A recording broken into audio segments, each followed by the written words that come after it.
Welcome to A Taste of AZ podcast, where we interview everyone from James Beard award-winning chefs to local mixologists, winemakers, breweries, and so much more.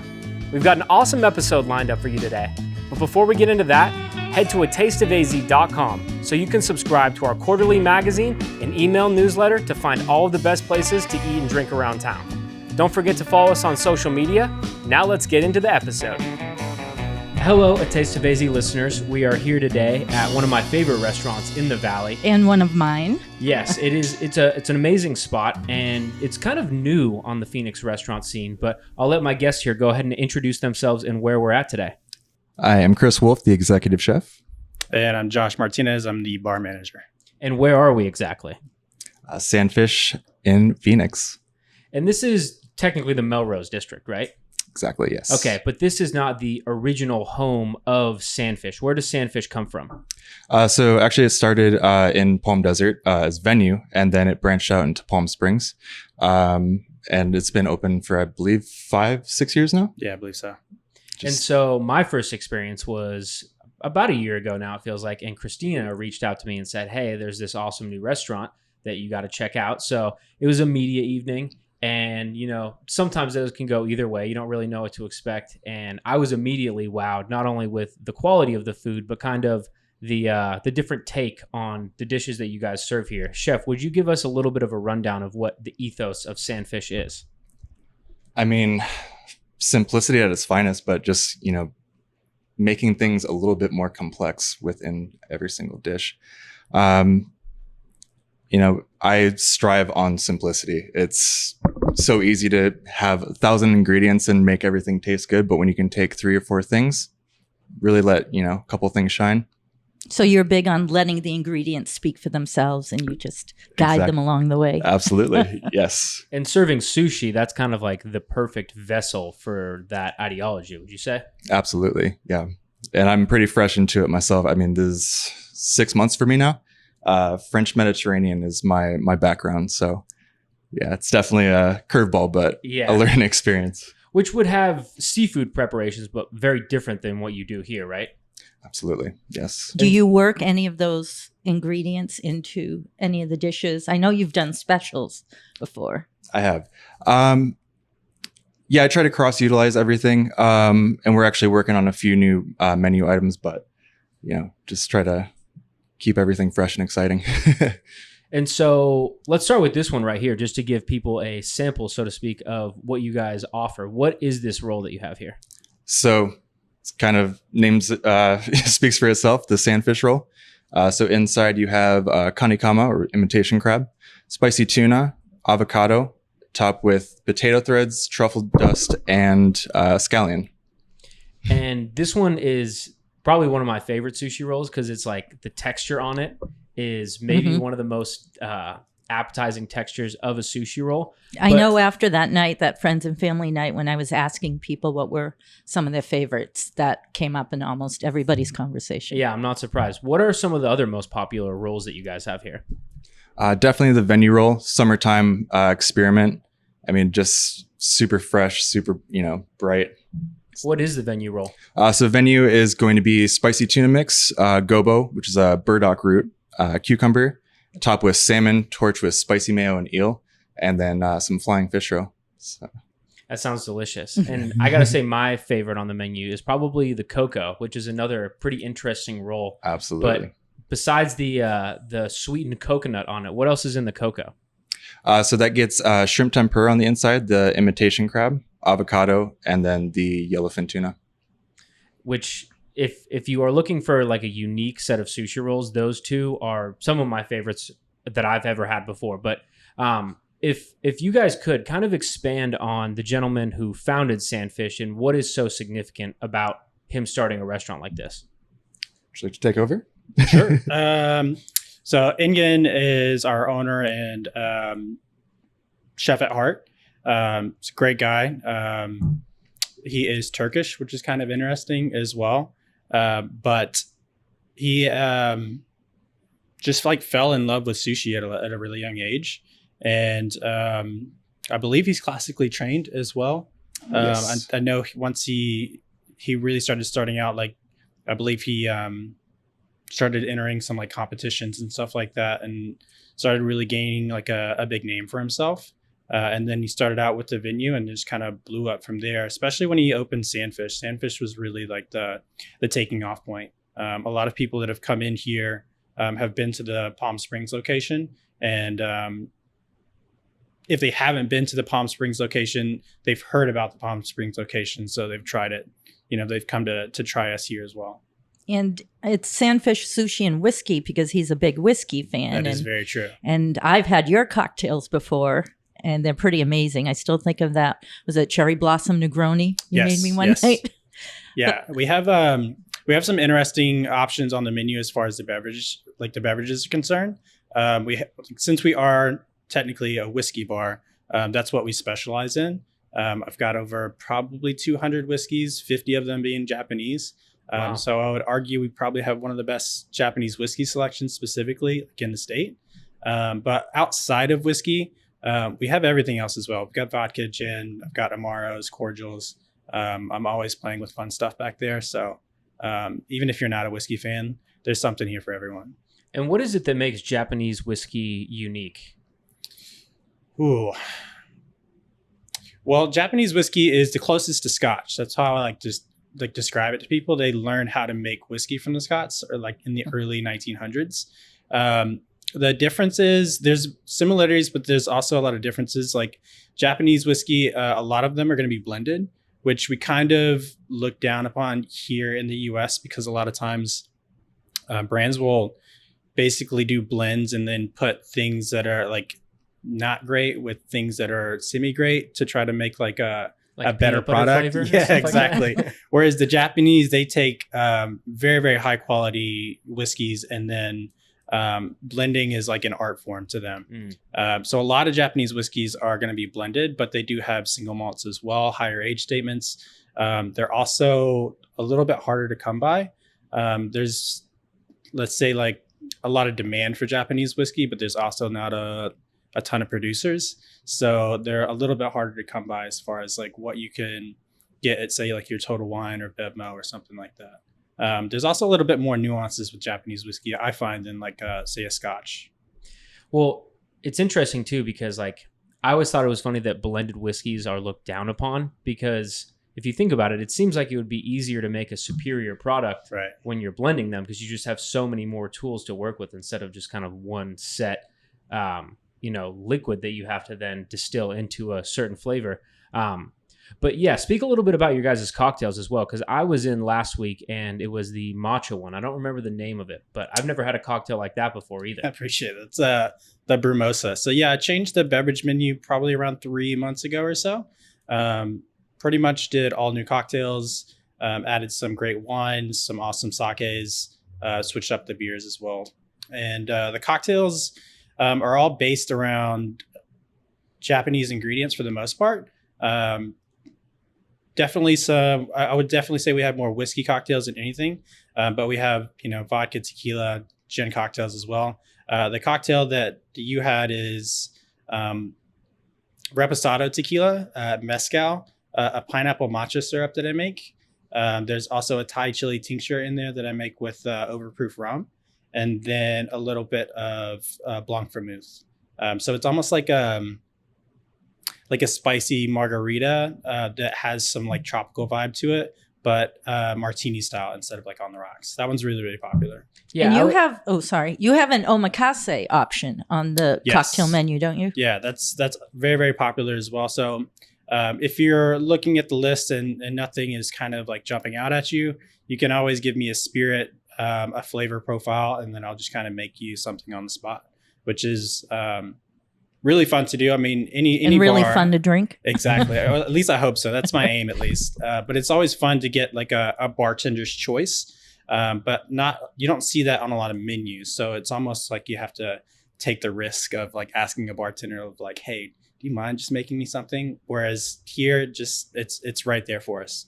And how many tinctures and how many special little Josh touches are there on the menu? Oh, there's a lot. Pretty much everything. Every cocktail has something that is made in house or that I infuse, or something to that effect. And then there's some things that I'm constantly playing with as well. So there's, I would say there's normally 2 or 3 rotating cordials or syrups that like I'm playing around with. So Do you collaborate with chef at all, like working kitchen ingredients into the sometimes, cocktails? yeah.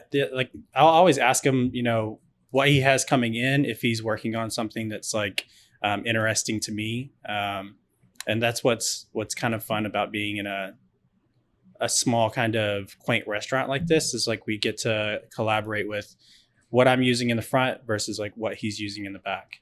And more or less for our actual omakase tasting, kind of getting what the guest wants as far as, flavor profiles, and then kind of going back and forth with that. So. Well, and so when you mention that, you're talking about the omakase on the food side of things, correct? Of course, yes. So for people that don't know, explain what omakase is and kind of what yours looks like, if it's any different from that. So leaving it up to the chef. So it's 8 courses, and you just get a little tour of the menu. Starting off light, but ending very strong. Well, and so, it's interesting because when you look at restaurants like this that have a home base, if you will, in a different area that it is become what, the brand is known for, and then you get another location, oftentimes it can feel like you're just getting the same menu as they have over there, which I'm sure there are components of that. But I think the omakase on the drink side of it, or you have a touch on a lot of these desserts as well, right? Absolutely. I think that adds such a cool layer to it, because you get what the brand is known for, but with your own version of a spin that the locals are bringing to it. If you could, I know we're jumping past the food a little bit, but these desserts, I had some the other day, and it's interesting because like fusion is another word that has a lot of like negative connotation sometimes when it comes to food, but there's like Scandinavian fusion here, and I'm sure there's a ton of other that you could list, but it's also fusions of flavors that I've never experienced before, like this one in the glass over here. Absolutely. So the tofu panna cotta, on the bottom you have a blood orange gel.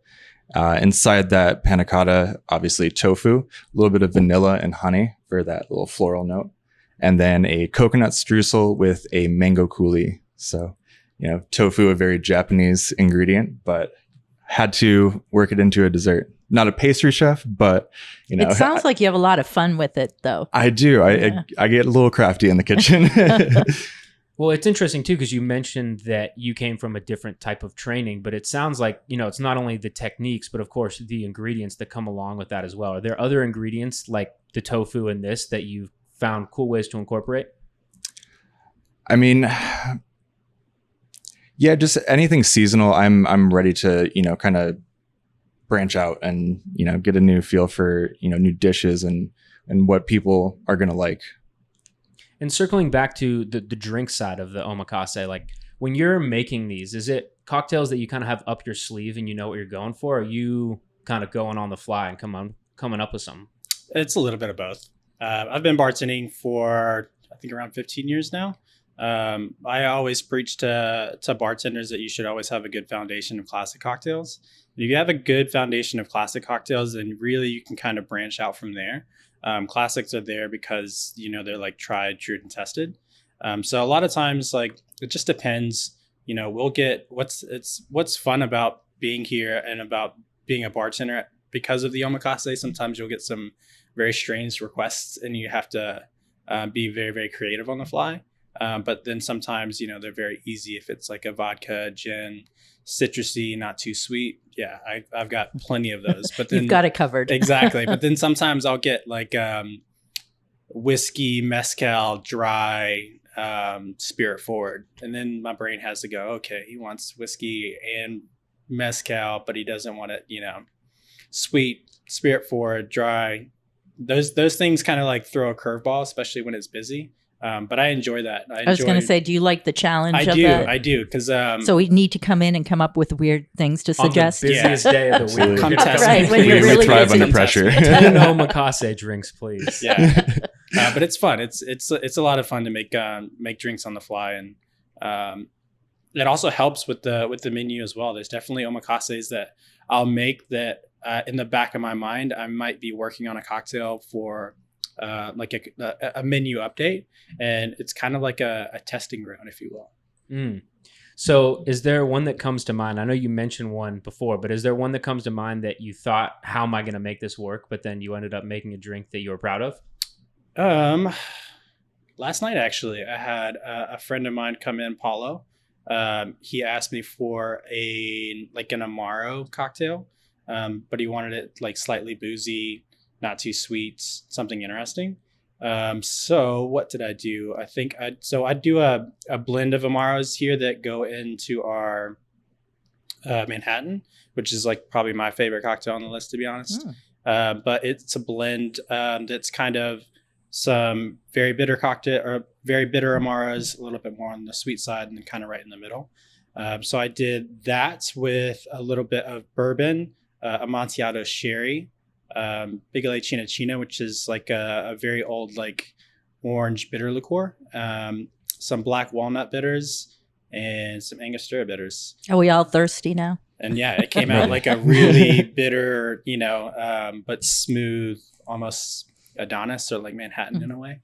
It's interesting too, because Manhattans are one that I don't often order, not because I don't like the drink, but you go into a place that does not do cocktails at this level and you get one and it just doesn't really taste great. It doesn't do the job that it should be doing. But at a place like this, especially to hear the level that you're doing things at, I mean, when I had that Brumosa is the name of the cocktail I had, right? When I had that, I was like, I expected it to come out in a low ball because typically, I don't know why. I guess I just thought that it would. But then I also did not expect the flavor at all. Like you see chili in a cocktail and you think, oh, this is going to be like a really spicy margarita. That was like probably the footnote doesn't sound like a good way of describing it, but it was not very spice forward, which surprised me. So I'm curious, how did you get into mixing cocktails? So it's a good question. I started at another sushi restaurant actually about 6 years ago, and they were doing cocktails that I had never really experienced before. I had definitely done. I'd been in like pubs, clubs, hotel venues, but never like really craft cocktails. So that kind of like got my foot into the door, and then I kind of really fell in love with it because it's a creative outlet for me, if you will. And then I went to work for a cocktail bar in downtown that does really, really great cocktails, bitter and twisted. And I really learned a lot there. I learned a lot through osmosis, through being around a lot of great bartenders and around a lot of great spirits at the same time. And then I just kind of took it a step further and started reading a lot, started following a lot of other cocktail pages, cocktail bars. I'm a certified cocktail nerd, I will say that. Well, lucky for us, right? Yeah. Is there like a piece of information or a shift that you had in your brain at some point that you feel like really unlocked the cocktails within? I think looking at things from a just like inspiring or like creative mindset. If you can have like a dish like, so this for me, it comes from anything that I can consume, honestly. If it's food, if it's drinks, I can have like a weird craft soda and be like, this would be a cool cocktail. Or same thing, if I have like a really interesting food dish that has like an interesting kind of component to it, whether it be like, say like the mango coulis on Chef's dessert here, or even if it's like the nori paste on this Spanish octopus, like I can taste a flavor and then my mind immediately goes back to drinks and like, how could I incorporate this into a drink? It's like a challenge to myself sometimes. Mm. So it's like how a chef thinks. Exactly. So you have that same kind of building bar chef.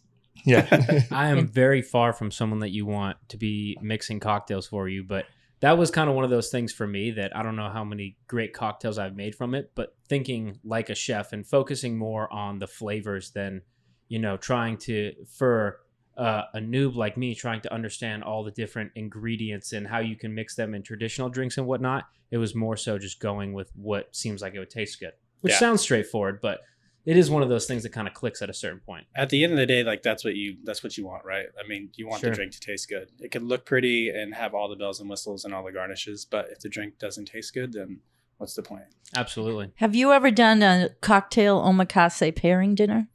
I have. We don't really like offer it on the menu, but I've had plenty of people come and sit at the bar, get the omakase, and then they do omakase cocktails as well. I mean, since it is like 8 courses, I wouldn't recommend doing 8 omakase cocktails. Might not walk out of here, but I tend to do like a couple of omakase cocktails, or I'll do like a Japanese whiskey pairing or something like that. And then, sometimes we'll finish it off with like an ISMR or a cordial or something like that. Yeah, and I should add, you have a great wine list here too. Yes, definitely. We have some really, really like big brands, but we also have some like smaller brands, some natural wines, some more kind of like esoteric varietals, if you will, but all pairs well with our food, which is really, really important. And Chef, to kick it over to you, how did you get to this point? Where did cooking begin for you? I loved it when I was young. In high school, I took on a job that I didn't want, and I ended up loving it. So I was working for a country club. That's where I built my speed and kind of really, learned cuisine. Eventually moved out to California and worked with Francois Desmalog, who trained Bo McMillan, Food Network chef. Shout out to Bo. We love Bo. I love him to death. But from there, it's just learning and growing, and there's never a dull moment in the kitchen. And I just love that there's so much more to do than just food itself. It's amazing. It sounds so simple when you describe it from country club to here, but what was it like in between? Was it like, did you feel yourself struggling to learn the stuff, or was it really that simple for you? You kind of just picked up the speed and went from there?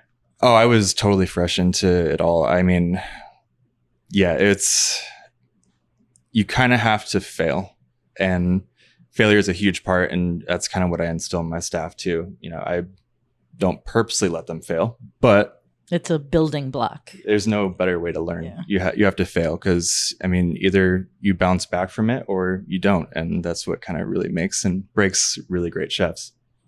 Well, and it's one of those things too where I feel like the average person's understanding of what it's like to be a chef is very different than when you're back there and you're 10 orders deep and another big group of them comes in. How many of those types of nights have you had in your life? Is it that frequent that you can't even count? Oh man. Depending on the staff and the team that you have around you, it could be either really good or really bad. I couldn't give you an exact number, but I've had a lot of those nights where, most people just walk out. But same thing, you just got to think on your feet. How can I make this more efficient? And just get it done. It really shows the passion and persistence of a chef. Absolutely. Of all the things that can go wrong, your product doesn't come in, somebody calls out, you have cranky customers or demanding things. Like, I don't know how you guys juggle everything and then make a flawless experience. Just thrive under pressure. Well, and so, of course, we have a roll in front of us here. What are some of the other sushi preparations that you guys serve on the menu? So we do a lot of sashimi, nigiri. I'm bringing in, a lot of new fish that isn't actually on our menu, but it, keeps things fresh and, entices the guests to keep coming in, what's going to be available in the upcoming seasons. And so if people are looking specifically for those items, will it make it on the menu at some point, or do they got to come in and ask for the chef special? Oh, no, absolutely. I'll make stuff up on the fly, but if they make a reservation ahead of time, I can always bring a product in and, serve it to the guests, whoever wants it. Because I know we've had some of your special dishes at events. Yes. Or I came in for a tourism event, and I remember I was so so much impressed. fun. You could tell you have fun. And I know this is one of my favorites, this octopus dish, and it's edamame hummus. Yes. And what are I remember this is where I learned what bubu. Bubarar. Yeah. So if you can tell us a little bit about that. So on the bottom is a edamame hummus with yuzu, parsley, cilantro, scallion, rice pearls, and it's a nori paste with a little bit of mirin and honey. And then the octopus itself is actually confit, so it gets really buttery compared to when you boil it and. And I think you said that's from World Class. Yes. And we've had them on the show before, John. Yes. Yep. I think their octopus more than any other Yeah, octopus same. on Earth, probably. Yeah, it's so good. It's so consistent. It's really great. And let's get a quick break in real quick, and then we'll dig back into the menu a little bit. A real quick reminder, head over to atasteofaz.com and subscribe to our email newsletter. Also, subscribe to A Taste of AZ magazine and get it shipped right to your door. Now let's get back into today's episode. So looking at the menu and kind of circling back to some of the sushi, what are maki rolls? Is that just a regular roll? Yeah, so that's going to be rice on the inside compared to outside, which is a good majority of the rolls. Okay. And then you have jalapeno poppers, which whenever I've seen them on the menu, I'm like, okay, that's interesting. But someone ordered them the other night and I heard them being explained. Give me the explanation of your jalapeno poppers. So that gets the imitation crab and spicy tuna. So you get basically 2 each, and that's covered with spicy mayo and eel sauce. And it just crunchy, salty, just flavor bomb. That And looks so like the it's one of your inside- favorites, the way you described it. The inside is the crab and the tuna, right? Yes. Yeah, I've never heard of And anything that's like that tempura before. fried as well. So And then kind of on your more, typical entree, you have like a yellowtail color, a hamachi kama. Describe what that is like and what is so unique about it. So it's actually funny. When I came in, collar was one of those things that was more of a family meal to me. And when I saw it on the menu, I was just like, I need to bring my influence to it. So it is the yellowtail collar, just smothered with a fragrant ponzu. So I have a little bit of mirin, rice wine vinegar, scallion, cilantro, bit of gochujang. It's just, again, flavor bomb. I could eat that all day long. And what is so special about the collar? Because they always say like the chefs keep the best parts for themselves. That's one of those that I feel like kind of fits that bill. Absolutely. It's same with like cheek meat. It's just so tender and buttery and just falls apart in your mouth. It's something that should be on every menu, I feel like. It's so good. And so you mentioned that you kind of brought your own touch to it. What was that specifically? It was actually that sauce. So Okay. I learned that from a cook when I was working in California, and they would just throw all this stuff together. And I'm like, oh my God, what is this? And it was so simple, but like elegant. And so on the beverage side of thing, I was a big whiskey guy for several months, and then I kind of transitioned into tequila, and then now we're going back to winter, which I feel like I'll probably start drinking more whiskey again. What are some of like your favorite whiskeys or even some tequilas on this menu that people that maybe don't drink them that often can try, or just personal favorites of yours? So I get that question a lot, and it kind of changes week to week, because I can go through different spirits and kind of like name favorites. For tequila, definitely, El Tesoro is a really good one in my opinion. It's not too pricey. Tequila Ocho is also another one that's I really, really enjoy. That's also not going to break the bank. Those are some favorite agaves of mine that we have here. Honestly, the Cimarron Reposado that we have in the well is pretty good for like a cheaper Reposado, especially in a cocktail. Whiskey wise, it just depends on my mood. I definitely like Japanese whiskey the most, but I also like, bourbon, rye, and Irish as well. Let's say rye, for example, I'll have barrel seagrass right back there. That's very unique for a rye, I would say, because it's finished in Martinique rum cask, Madeira cask, and apricot cask. Wow. So it has this really kind of fruity note that you don't see in a lot of rye specifically. For bourbon, I love toasted barrels. That's kind of like my thing right now. So the Elijah Craig toasted barrel is fantastic. It's also not very expensive. It's like maybe $13, $14 a shot. Japanese whiskey, it really, really depends on how I'm drinking it. If it's going to be neat, if it's going to be on a rock. I personally like highballs the most, which is essentially just whiskey and soda. But we use a high quality soda here. And then if you order a highball from me, I'm going to make sure that everything is kept really, really cold, which is really important for a good Japanese highball. So like the Hinatory 5-year blended Japanese whiskey that we have, I think makes a perfect highball. But if I'm drinking something Neat Sneaker from the Barrel is probably one of my personal favorites. It just doesn't need anything. It's just very, very smooth. A blended Japanese whiskey, but very, very high quality.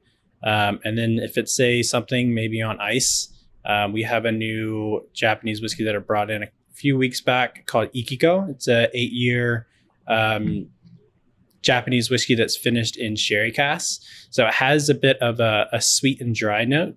But I find that when you put that on a big cube, let it sit for, a little bit, the flavors kind of meld out a little bit. And it's just really, really nice and easy to sip on. Sounds delicious. So we've talked about the food and the drinks, of course, but we haven't really talked about the place itself. If one of you could kind of describe the vibe of Sandfish, the design a little bit, and the layout of the place. Sure. So this is a beautiful restaurant. If you haven't been here, it's amazing. We have a really kind of smaller, intimate dining experience. We have a beautiful back patio, nice front patio at the same time as well. So it's great for dates, celebrations. We can hold, bigger parties as well. But also if you're just coming to have, a quick bite to eat and something to drink, meeting up with a friend, it kind of checks all the boxes. And it's like a Scandinavian design because of Engin's kind of background and travels. Exactly. There's definitely a lot of Scandinavian influence throughout the restaurant, on the menu, and then the design as well. There's a lot of attention to detail, especially when you kind of sit at the bar and kind of see, we have these kind of like fish scale tiles behind the bar. That's really, really cool. Some really like fun kind of gold and black accents kind of everywhere. But even like the floors, the tables, the back patio as well it's kind of interesting because it's like an open ceiling. We have like cacti that are placed like throughout like the patio. So hopefully in time, those cacti will grow out through the ceiling, which will be really, really cool. There's a lot of just kind of like interesting touches to the design of the restaurant itself. And then the neighborhood is great. I really, really enjoy Melrose a lot. We have a ton of regulars that come in here now that live behind us, or one of my favorite things about Melrose is that they support their own. So we have a lot of the businesses in the area, regardless if it's hospitality or if it's, commercial or whatever. If it's someone that, works or lives in the area, they come here quite a bit, and it's good to see familiar faces here. And I like that community feel. We were talking about Valentine as being one of our favorites, and you were saying one of the bartenders at 1912 will come over and oh yeah, and they're giving us business, vice versa. That's how it should be. We all look out for each other. And there's so many cool things going on. It's not just like you have one or two spots that kind of send people over. There's a lot of really cool restaurants and coffee shops and things like that over here. Are there any that you guys want to give a shout out to of favorites that people can go and check out from your recommendation? Oh man. I'll give a shout out to Copper Star. I'm there every morning getting coffee. So yeah, definitely Copper Star is great. We already mentioned 1912 and Valentine. Love Belly up the street as well. I always get their crepe, the Vietnamese crepe with the crab meat. Yes. Oh, it's so good. Sounds delicious. Another little shout out as well. Melrose Kitchen just reopened. They closed down for a few years, and then a gentleman named Harmon came in and just redid everything. And I believe they just reopened about a month ago. So if you're looking for a good like breakfast spot, check out Melrose Kitchen again. Good tip. I did not know they reopened. Yeah, just like a block west of us. Wonderful. Well, is there anything else going on, upcoming events or anything like that you guys want to share before we let you go? Just getting busier, getting prepared for the season. Eventually going into winter months, we're going to have some new items that I'm working on. So, definitely come in and check that out. Awesome. Well, such a pleasure chatting with you guys. And for anyone listening, definitely worth a visit over here if you're not in this neighborhood. Now that it's getting a little bit nicer, maybe grab a spot on the patio and try some of this delicious food and drinks. Cheers, everyone. Thanks. Thank you. Thanks.